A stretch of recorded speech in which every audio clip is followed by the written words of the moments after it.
Well, welcome to our Tuesday live leadership chats. Today, I'm talking again with Michelle Farrall. So welcome back. It is good to have you with us.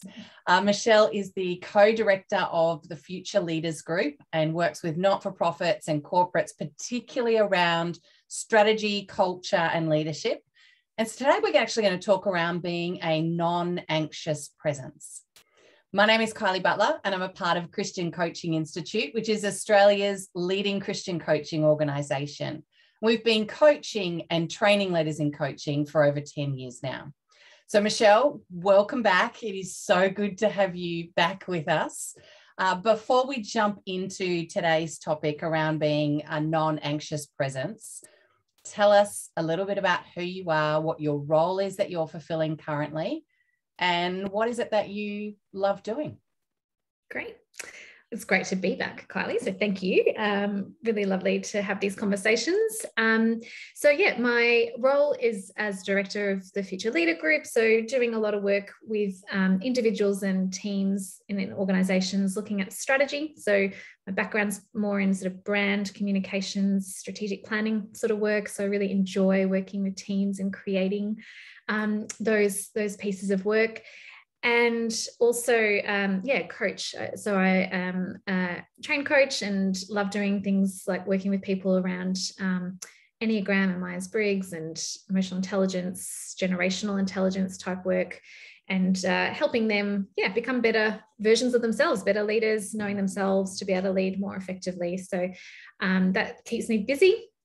I'm married and have a couple of kids who are primary age. So a lot of my time is just spent enjoying this life stage. It's actually a really fun age. They've got real personalities that are really shining through, which has been quite enjoyable. And I think I was saying, I think I'm like a number of mothers that I speak to is like, what do I do for fun? I like having cocktails with girlfriends out. And I do like to read, but I'm often exhausted these days. So I probably, read the start of a lot of books. And you know what I do love? This is what I actually really love. I love going for long walks and listening to a podcast and just being in nature. I don't listen to my own podcast, so thank you. I do love recording podcasts as well. Achievers Anonymous, for those that are Enneagram 3 achievers or know someone in their life, little plug there. So I don't know, I think I just am enjoying this. And I also am studying. So it's just, like every little bit of time is all filled at the moment, but it's fun. I feel very #blessed. Love it. Thank you so much, Michelle. It's so good to have you on with us. And especially today as we talk around the topic of what does it mean to be a non-anxious leader.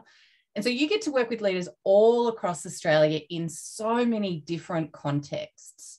What do you notice about anxious leaders at the moment? Yeah, look, I think anxiety is interesting, isn't it? Like, I think probably worth saying up front, I'm not thinking so much of diagnosed medical anxiety. I've got people in my life with that, and that's quite its own thing. But I think what I'm looking at more is just like that there's this underlying anxiety, an inherent anxiety that comes with being a human and with any kind of task. So what I'm studying a master's at the moment around leadership and management, organizational dynamics. And there's a lot that, learning around the psychology of group and organizational work is that there's a level of anxiety that comes with showing up and so I think with leaders, you can imagine at the moment with all of this disruption and change, and I guess just almost an inherent now a not knowing of what to do, how to do it, that is anxiety producing.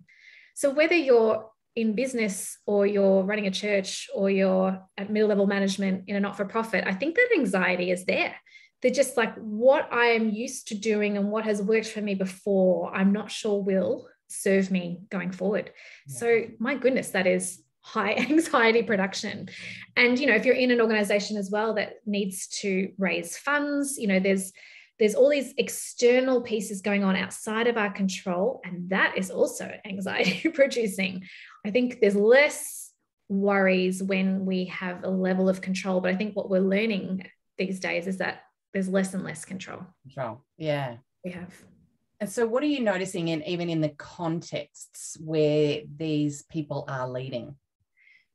So I think, while leaders are having increased anxiety, I think the people that they are leading and serving have increased anxiety. So you've just got entire systems like raising up the bar around the not knowing, the what's in my control, even I'm just thinking now, the great resignation or the big pitch that's happening at the moment, that's anxiety producing for the individuals who are making those choices and for the leaders who are trying to navigate that as well. So I think in the context that we're at, as I mentioned, in groups, there's a level of anxiety that comes, and it's there's also individuals who I think have ramped up versions of that. So actually, there's a great podcast with Steve Cuss speaking to Carrie Nieuwhof. I don't know, he's an American guy. He's written a book around being a non-anxious presence as well.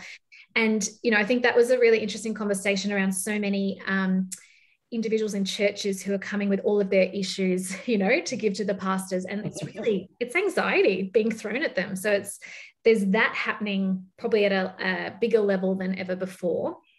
And that's the context that leaders find themselves in. They've got, whether it's employees or people they're serving, or even, others externally outside the organization who are just, what I would say is projecting the stuff they don't want onto the leader and expecting the leader to hold it.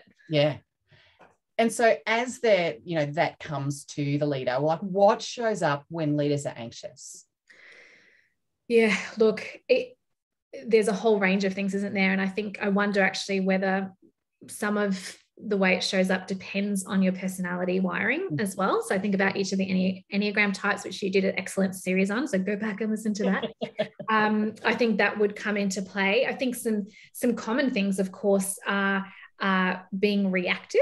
So I think when our defenses are down as leaders and our anxiety is rife and we're getting more anxiety thrown at us, the ability to be measured is really dropped down. So the ability to kind of react quickly and maybe make some rash decisions, I think emotions get heightened and they ooze out. So I think if you think about how you're showing up in these groups and whether you're quick to go anger, then that would potentially demonstrate some anxiety at play. And I think as well, I wonder if the not knowing and the anxiety that comes with that, could go either way. So maybe more paralyzed and into inaction, unable to make a decision because it just feels overwhelming, or the other extreme, which could be just like overaction and just run at anything without perhaps giving some deeper thought to it.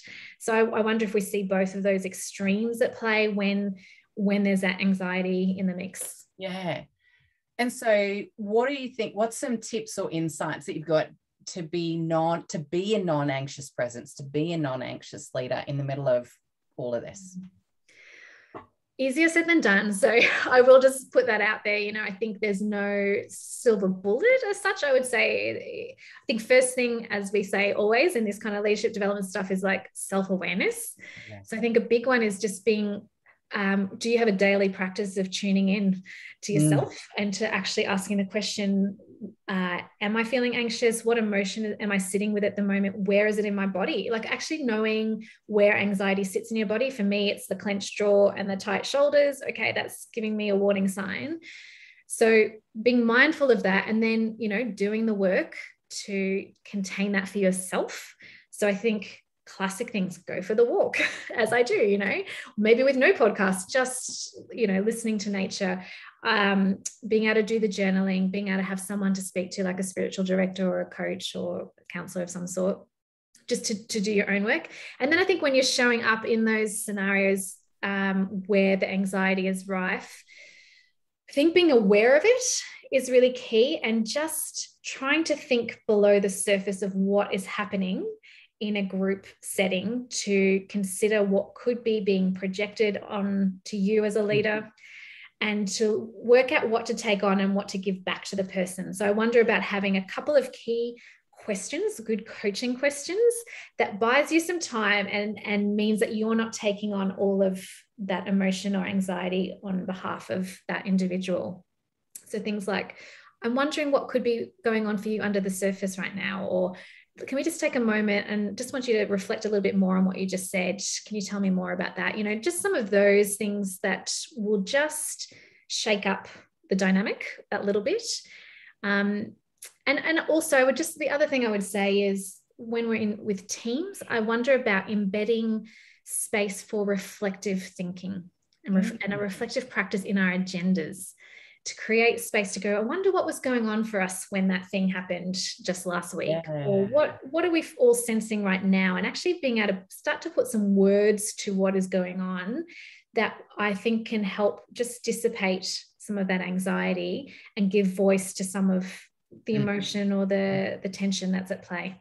Yeah. Oh, that's so good, Michelle. It's been so good to kind of dive into this, and really just a tiny bit. Yeah. There's so much more that we could do, but it's been so great to have you on today. Thank you so much for your wisdom and insight.